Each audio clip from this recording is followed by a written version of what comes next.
அகிலத்தின் அன்பான சொந்தங்களுக்கு இனிய வணக்கம். மேனமர் காலிப்பதியினூடாக சந்திருக்கின்றோம்.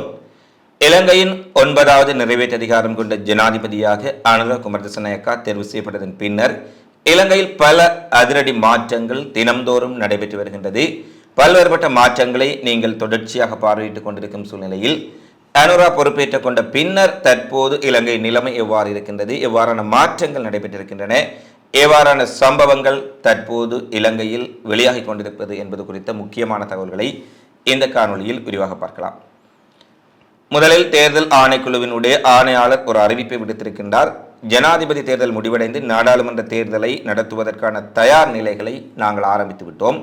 பொது தேர்தல் தொடர்பில் சகல மாவட்ட அலுவலகங்களிலும் உள்ள தேர்தல் உதவி ஆணையாளர்கள், பிரதி ஆணையாளர்கள், சகல தெரிவத்தாட்சி அதிகாரிகளுடனான விசேட சந்திப்பு இடம்பெற உள்ளது என்று ஒரு செய்தியை வெளியிட்டிருக்கின்றார். இந்த சந்திப்பு சனிக்கிழமை, அதாவது நாளைய தினம் நடைபெறும் என்று தேர்தல் ஆணைக்குழுவின் ரத்நாயக்கா வெளியிட்டிருக்கின்றார்.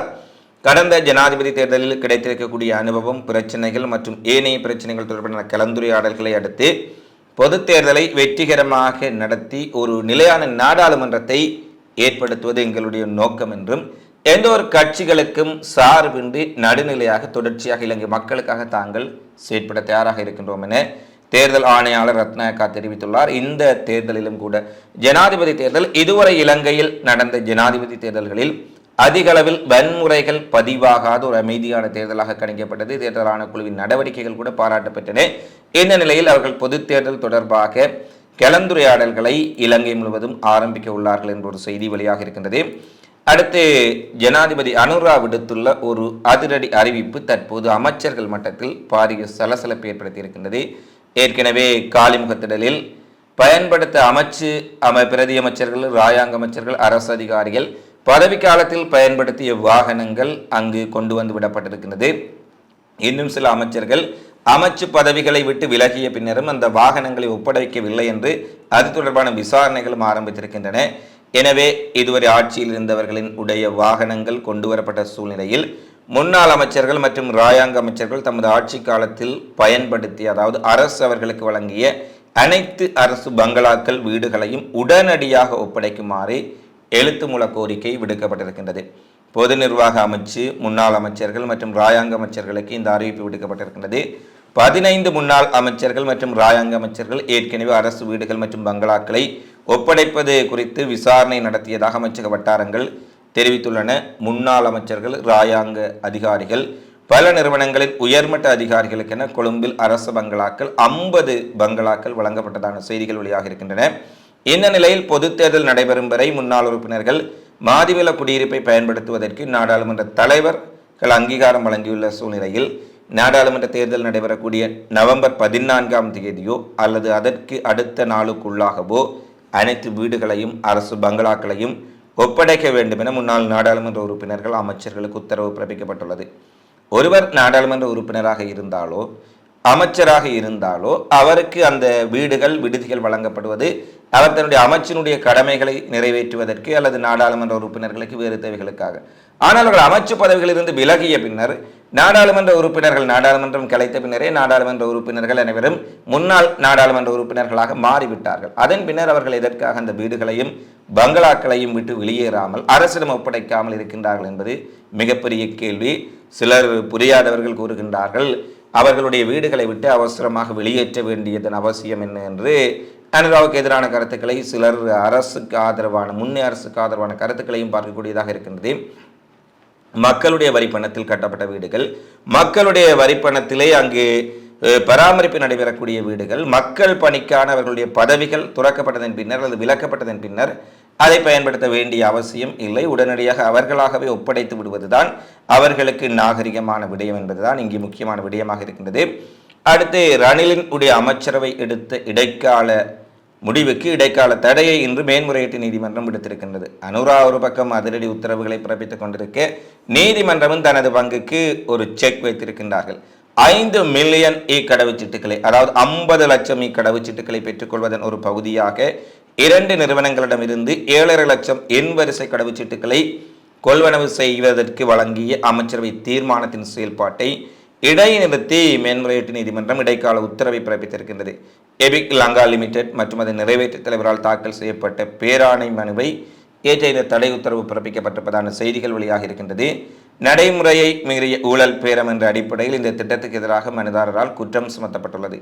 இதன்படி இந்த உத்தரவு அக்டோபர் 1 வரை நடைமுறையில் இருக்கும் என்ற செய்தியும் வெளியாக இருக்கின்றது. குறிப்பாக இந்த 7.5 லட்சம் இணைய கடவுச்சீட்டுகளை கொள்வனவு செய்வதற்கு எபிக் லங்காவுடன் செய்யப்பட்ட ஒப்பந்தம் ஊழல் மோசடி சார்ந்தது, அதாவது அதிக விலை கோரல்கள் அல்லது கமிஷன் கொடுப்பது போன்ற விடயங்கள் இதில் இருக்கலாம் என்ற சந்தேகத்தின் தேர்வில் தாக்கல் செய்யப்பட்ட மனுவில் தான் இந்த உத்தரவை மேன்முறையீட்டு நீதிமன்றம் பிறப்பித்திருக்கின்றார்கள். மனுதாரர்கள் பொது பாதுகாப்பு அமைச்சின் செயலாளர், முன்னாள் பொது பாதுகாப்பு அமைச்சர் டிரான் அலஸ், குடிவரவு மற்றும் குடியகல கட்டுப்பாட்டாளர் நாயகம், அமைச்சர்கள், அமைச்சரவை போன்றவற்றை பிரதிவாதிகளாக குறிப்பிட்ட சூழ்நிலையில் இந்த உத்தரவு பிறப்பிக்கப்பட்டுள்ளது. எனவே ஆட்சி மாறிய பின்னர் காட்சிகள் மாறிக்கொண்டிருப்பதை நாங்கள் காணக்கூடியதாக இருக்கின்றது. அதன் ஒரு பகுதியாக நீதிமன்றங்களும் சுயாதீனமாக சுதந்திரமாக இயங்க ஆரம்பித்து விட்டனவா என்ற கேள்வியை இந்த தடை எழுப்பியிருக்கின்றது. இந்த தடை உத்தரவு மேலும் ரணில் அரசினுடைய முடிவுகளில் அல்லது அவர்களுடைய ஒப்பந்த கோரல்களில் ஏதாவது தவறுகள் இருக்கலாமா என்ற கேள்விகளையும் எழுப்பியிருக்கின்றது. அடுத்து ஜனாதிபதியினுடைய புதிய ஒரு அதிரடி உத்தரவு. ஜனாதிபதி மாளிகைக்கு அருகில் இருக்கக்கூடிய சர் பரோன் ஜெயதிலக வீதி மற்றும் ஜனாதிபதி வீதி ஆகியவை நீண்ட காலமாக பூட்டப்பட்டே இருக்கின்றன. ஜனாதிபதி மாளிகையின் பாதுகாப்பு கருதி அங்கு மக்கள் மிக நெருக்கமாக மக்களோ வாகனங்களோ சென்று முடியாத மாதிரி அங்கு நிரந்தரமாக மூடப்பட்டிருக்கின்றன. பல ஜனாதிபதிகள் பொறுப்பேற்றுக் கொண்ட பின்னரும் கூட அந்த வீதிகள் அவ்வாறே மூடப்பட்டிருக்கின்றன. ஆனால் இன்றைய தினம் அனுர குமாரதிசாநாயக்க ஒரு அதிரடி உத்தரவை பிறப்பித்திருக்கின்றார். இந்த வீதிகள் அனைத்தையும் சர் பரோன் ஜெயதிலக வீதி மற்றும் ஜனாதிபதி வீதி ஆகிய இரண்டையும் மக்கள் பாவனைக்காக திறந்து விடுமாறு உத்தரவு பிறப்பித்திருக்கின்றார். இதற்கமைய வீதிகள் உடனடியாக திறக்கப்படும் என போலீஸ் ஊடக பேச்சாளர் நிகால் டல்துவ தெரிவித்துள்ளார். இந்த வீதிகளை பொதுமக்கள் இன்று முதலே இப்போது அமுல்படுத்தப்படக்கூடிய உத்தரவுகள் எல்லாம் அவசர கதையில் அமலுக்கு வருவது ஒரு சிறப்பான அம்சமாக இருக்கின்றது. முதலில் ஒரு வீதியை திறப்பதாக உத்தரவு பிறப்பிக்கப்பட்டால் அது போலீசாருக்கு சென்று பின்னர் தீர்மானம் நிறைவேற்றப்பட்டு அது அமலுக்கு வருவதற்கு சில நாட்களோ சில வாரங்களாக கூட எடுக்கும் சூழ்நிலையை பார்த்திருந்தோம். ஆனால் உடனடியாக இன்று முதலே மக்கள் வீதிகளை பயன்படுத்தலாம் என்ற உத்தரவு பிறப்பிக்கப்பட்டிருக்கின்றது. அடுத்து ஒரு மிக மிக முக்கியமான உத்தரவை இலங்கையினுடைய பிரதமர் கரணி அமரசூரிய, இலங்கையின் சிறிமாவோ பண்டாரநாயக்காவுக்கு அடுத்தபடியாக பொறுப்பேற்கக்கூடிய பெண் பிரதமர், ஜேவிபியினுடைய அமைச்சரவையில் பல முக்கிய அமைச்சுக்களை அலங்கரிக்கக்கூடிய இந்த பெண்மணி ஒரு மிக முக்கியமான அறிவிப்பை விடுத்திருக்கின்றார். அரசியல்வாதிகள் எவரையும் பாடசாலை நிகழ்வுகளுக்கு அழைப்பதை உடனடியாக நிறுத்துமாறு கல்வி அமைச்சரான பிரதமர் கரணி அமரசூரியா வலியுறுத்தி இருக்கின்றார். இது நிச்சயமாக ஒரு பாராட்டுக்குரிய விடயம். ஏனெனில் கடந்த காலங்களில் நாடளாவிய ரீதியில் அனைத்து மாவட்டங்களிலும் பாடசாலைகளுக்குள் அரசியல் தலையீடு, அரசியல்வாதிகளை பிரதம விருந்தினராக, சிறப்பு விருந்தினராக அல்லது அவர்களுக்கு சம்பந்தமே இல்லாத ஒரு நிகழ்வுக்கு கூட எப்படியாவது அரசியல்வாதிகளை திருப்திப்படுத்துவதற்காக பாடசாலை அதிபர்கள், வேறு செயற்பாட்டாளர்கள் அவர்களை பாடசாலைக்கு கூட்டி வந்து அவர்களை கௌரவிப்பதை போன்று பாடசாலைகளை அரசியல் மயப்படுத்தி இருந்த நிகழ்வுகள் பார்வையிட்டிருந்தோம். அது பாடசாலைகளின் கல்வி செயற்பாடுகளிலும் சுயாதீன தன்மையிலும் கூட பாரிய சிக்கல்களை கடந்த காலங்களில் ஏற்படுத்தி இருந்தது. அது கல்வி சமூக கட்டமைப்புக்குள் அரசியலின் தேவையற்ற தலையீடுகளையும் கொண்டு வந்திருந்தமையை நாங்கள் பார்த்திருந்தோம். இந்த நிலையில்தான் கரணி அமரசூரிய மிக முக்கியமான அறிவிப்பை விடுத்திருக்கின்றார். பாடசாலை நிகழ்வுகளுக்கு அவர்களை அழைப்பதை உடனடியாக நிறுத்திக் கொள்ளுங்கள் என்ற ஒரு செய்தி. நிச்சயமாக இது பாராட்டுக்குரியது. கரணி அமரசூரியவுக்கும் அன்று அரசாங்கத்துக்கும் நாங்களும் இந்த விடயத்திற்காக அகில ஊடகத்தின் சார்பில் எங்களுடைய வாழ்த்துக்களை தெரிவித்துக் கொள்கின்றோம். அடுத்து மாணவர்களின் மனநலம் குறித்து உரையாற்றியவர், தற்போதைய தலைமுறையினர் கணிசமான சவால்களை எதிர்கொள்கின்றார்கள். இந்த நிலையில் புலமை பரிசில் தரம் 5 வினாத்தாள் போன்றவற்றின் விடயங்களிலும் உடனடி விசாரணை மேற்கொள்ளப்படும் என்ற செய்திகளையும் அவர் வெளியிட்டிருக்கின்றார். அடுத்து நாடு முழுவதும் ஆயுதம் தாங்கிய படைகளை பாதுகாப்பிற்கு அழைப்பதற்கு ஜனாதிபதி உத்தரவிட்டுள்ளார். நாடு முழுவதும் தனக்குள்ள அதிகாரத்தின் அடிப்படையில் விசேட வர்த்தமானி ஊடாக அவர் நாடளாவிய ரீதியில் அனைத்து நிர்வாக மாவட்டங்களிலும் பொது ஒழுங்கை நிலைநாட்டுவதற்காக ஆயுதப்படையினரை களமிறக்குமாறு உத்தரவை பிறப்பித்துள்ளார். இலங்கை இராணுவம், தரைப்படை, கடற்படை, இலங்கை விமானப்படையின் அனைத்து உறுப்பினர்களுக்கும் இந்த அழைப்பு அடங்கும் என்ற செய்தி ஜனாதிபதியால் வெளியிடப்பட்டிருக்கின்றது. பொது பாதுகாப்பு சட்டத்தின் 12வது சரத்தின்படி தனக்கு வழங்கப்பட்டுள்ள அதிகாரங்களின்படி பொது ஒழுங்கை பேண வேண்டியதன் அவசியத்தை கருத்தில் கொண்டு அனைத்து ஆயுதப்படை உறுப்பினர்களும் அழைக்கப்பட வேண்டும் என்று ஜனாதிபதி உத்தரவை பிறப்பித்திருக்கின்றார். அடுத்து புதிய ஆட்சி பொறுப்பேற்றுக் கொண்ட பின்னர் போலீஸ் அதிபரும் புதியவர் நியமிக்கப்பட்டிருக்கின்றார். இலங்கை ஜனாதிபதி அன்ரா தலைமையிலான புதிய அரசாங்கம் பதவியேற்றுள்ளதால் தேசிய மக்கள் சக்தியின் நிறைவேற்று உறுப்பினர் சுனில் வட்டகல தெரிவித்திருக்கக்கூடிய அறிக்கையில் வடமத்திய மாகாணத்துக்கு பொறுப்பாக செயலாற்றி கொண்டிருந்த சிரேஷ்ட பிரதி போலீஸ் மா அதிபர் பிரியந்த வீரசூரிய அந்த பதவிக்கு நியமிக்கப்பட்டுள்ளார். பதில் போலீஸ் மா அதிபராக இன்று அவர் நியமனம் பெறுகின்றார் என்ற செய்தி வெளியாக இருக்கின்றது. அதேபோல பெட்ரோலிய கூட்டுத்தாபனத்திற்கும் புதிய தலைவர் நியமிக்கப்பட்டுள்ளார்.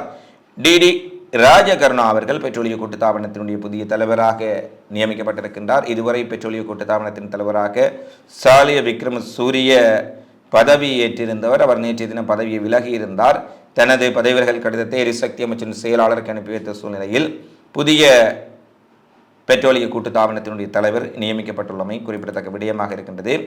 அடுத்து வடக்கு மாகாணத்தினுடைய ஆளுநராக வேதநாயகம் அவர்கள் நாகலிங்கம் வேதநாயகம் அவர்கள் அன்ரா குமார் திசாநாயக்கனால் நியமிக்கப்பட்டிருந்தார். அவரும் இன்று ஆளுநர் செயலகத்தில் தன்னுடைய பதவியேற்பை மிக எளிமையான முறையில் ஏற்றுக்கொண்டிருக்கின்றார். இங்கு ஊடகங்களுக்கு கருத்து வெளியிட்ட அவர் ஊழலற்ற மக்கள் சேவையை முன்னெடுப்பதற்கு புதிய ஜனாதிபதி கிடைத்தமை இறைவனின் செயல் என்றும் அவரின் தூய சிந்தனையின் அடிப்படையில் நான் நிச்சயமாக வடக்கு மாகாண மக்களுக்காக என்னால் இயன்றவரை நிச்சயமாக உதவுவேன் எனவும் குறிப்பாக வறுமை கோட்டுக்கு கீழே இருக்கக்கூடிய மக்கள் அடித்தட்டு மக்கள் ஏழை மக்களுக்காக அவர்களின் வாழ்வாதாரத்தை உயர்த்துவதற்காக அனைத்து வித நடவடிக்கைகளையும் நான் எடுப்பேன் என்ற ஒரு விடயத்தை கூறியிருக்கின்றார்.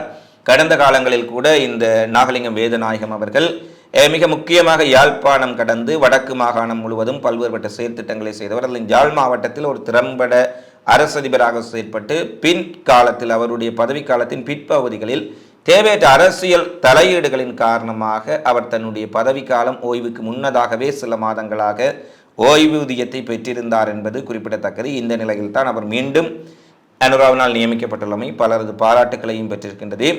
வடக்கு ஆளுநரினுடைய கடமையேற்பு நிகழ்வில் மாவட்ட அரசாங்க அதிபர்கள் திணைக்கள அதிகாரிகள் பலர் கலந்து கொண்டுள்ளார்கள்.